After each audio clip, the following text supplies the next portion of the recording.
दोस्तों लेकर आ चुके हैं बिहार की फटाफट कई सारी बड़ी खबरें। सभी खबरों को बताएंगे। इससे पहले आप किस राज्य और शहर से हैं हमें कमेंट करके ज़रूर बताएं और इस वीडियो को एक लाइक ज़रूर कर दें। चलिए अब खबरों की ओर बढ़ते हैं।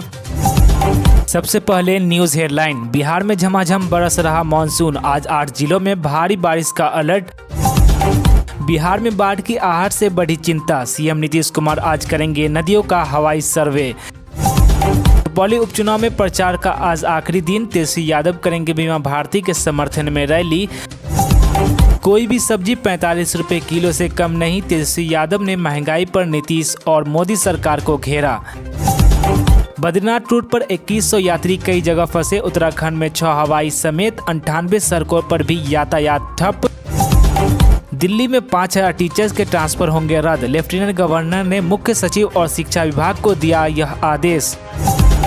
दिल्ली वेदर रिपोर्ट, अच्छी बारिश के इंतजार के बीच फिर 4 डिग्री तक बढ़ा दिल्ली का तापमान। सीटेट में विज्ञान के प्रश्नों ने अभ्यर्थियों को उलझाया, अब जल्द जारी होगी सीटेट की प्रोविजनल आंसर की। अब चलिए जानते हैं खबरों को विस्तार से। बिहार में मानसून की सक्रियता बनी हुई है। पटना सहित प्रदेश भर में सोमवार को गरज चमक के साथ बारिश के आसार हैं। मंगलवार को सभी जिलों में मेघ गर्जन के साथ बरसात की संभावना जताई गई है। मौसम विभाग ने सुपौल, अररिया, किशनगंज, मधुबनी, सीतामढ़ी, शिवहर, पूर्वी चंपारण और पश्चिमी चंपारण जिले में वज्रपात के साथ भारी बारिश की चेतावनी जारी की है। बीते 24 घंटों के भीतर बिहार में 23.3 मिलीमीटर बारिश दर्ज की गई। राज्य के 17 जिलों में शनिवार की सुबह से रविवार सुबह तक झमाझम बारिश हुई। बादलों की सक्रियता से राज्य भर में अब मानसून की बारिश में एकमात्र 5% की कमी रह गई है। नेपाल और उत्तर बिहार में भारी बारिश के बाद गंडक नदी में भारी उफान है और बाढ़ का खतरा मंडराने लगा है। इससे सरकार आमजन की चिंताएं बढ़ गई है।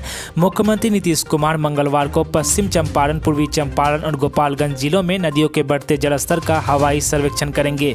वे नेपाल बॉर्डर स्थित गंडक बराज का भी निरीक्षण करेंगे। इस दौरान वे नदियों के जलस्तर की स्थिति का भी जायजा लेंगे। निरीक्षण के बाद वे अधिकारियों को बाढ़ की स्थिति से निपटने के लिए जरूरी निर्देश देंगे। बिहार के पूर्व डिप्टी सीएम और राष्ट्रीय जनता दल के नेता तेजस्वी यादव ने महंगाई के मुद्दे पर मोदी और नीतीश सरकार पर निशाना साधा। उन्होंने कहा, कोई भी सब्जी इन दिनों 45 रुपए किलो के कम दाम पर नहीं मिल रही है। पटना में ही आलू 45 से 50 किलो में बिक रहा है। प्याज, टमाटर, भिंडी, हरी मिर्च, गोभी, अदरक, शिमला मिर्च, तुरई, बैगन, लौकी, धनिया, लहसुन के भाव आसमान छू रहे हैं। तेजस्वी यादव ने कहा कि सरकार के कर्ता धर्ता महंगाई पर बोलने के लिए तैयार नहीं है। जनता महंगाई की चक्की में पीस रही है तो फिर किस बात की डबल इंजन सरकार है। विधानसभा के नेता प्रतिपक्ष तेजस्वी यादव ने सोशल मीडिया पोस्ट के जरिए केंद्र और बिहार सरकार पर जमकर हमला बोला। उन्होंने कहा, लोगों की थाली से हरी सब्जी गायब हो गई है। ड्यूटी पर तैनात सिपाही तमतमाया, ड्राइवर ने गाली देने से रोका तो जमकर की पिटाई।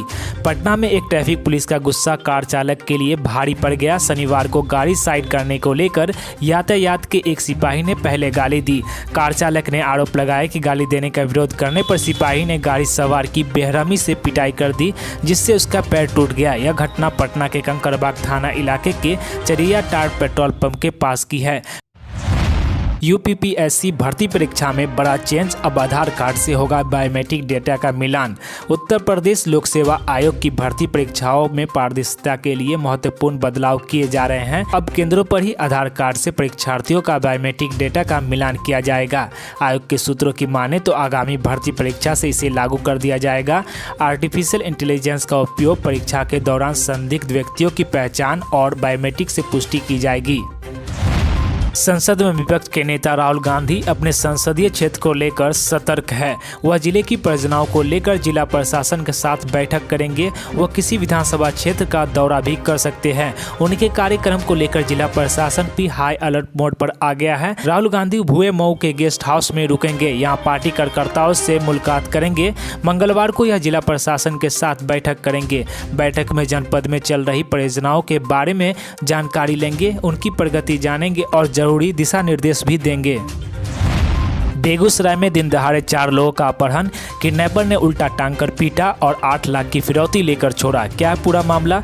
बिहार के बेगूसराय में अपहरणकर्ता ने पिछले दिनों दिन दहाड़े हथियार के बल पर युवकों को अगवा कर लिया। पहले चारों को एक कमरे में बंद कर बंधक बनाए और मारपीट की। उसके बाद एक वाहन में बैठाकर रामदीरी गाँव के एक केला बागान में ले जाकर पेड़ से उल्टा लटका दिया। इसके बाद लाठी डंडे और रॉड से मारपीट करना शुरू कर दिया। 8.5 लाख रुपए फिरौती लेने के बाद बदमाशों ने उन्हें अधमरी हालत में छोड़ा।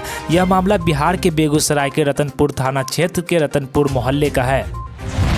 एम्स पटना में मरीज के डिस्चार्ज में 4 दिन की वेटिंग, घर लौटने को तरस रहे आयुष्मान योजना के पेशेंट। क्या है पूरी खबर, चलिए बताते हैं आपको।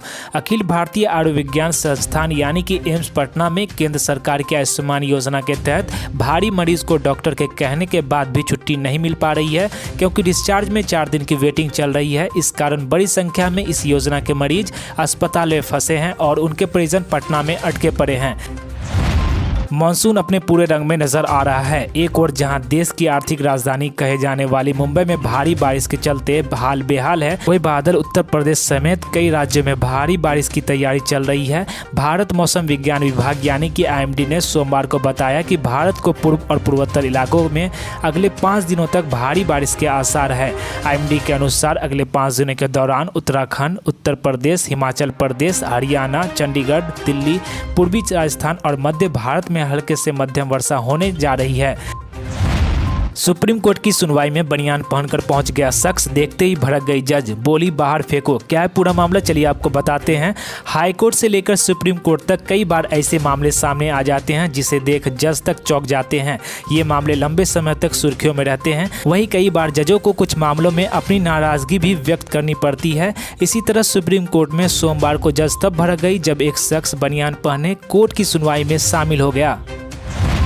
यूक्रेन में जंग से तैनात भारतीयों को वापस भेजिए, व्लादिमीर पुतिन से पीएम नरेंद्र मोदी उठाएंगे मसला। क्या है पूरी मामला, चलिए खबरों को विस्तार से जानते हैं।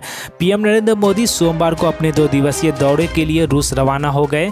दोपहर को रूस पहुंचने के बाद पीएम मोदी रूसी राष्ट्रपति व्लादिमीर पुतिन के साथ मॉस्को के नोवे में स्थित उनके आवास पर डिनर करेंगे। इसे पुतिन की ओर से एक महत्वपूर्ण संकेत माना जा रहा है। दोनों नेताओं के लिए यह अगले दिन के क्रेमलिन में होने वाली बैठक में सबसे पहले एकांत में बातचीत करने का मौका है।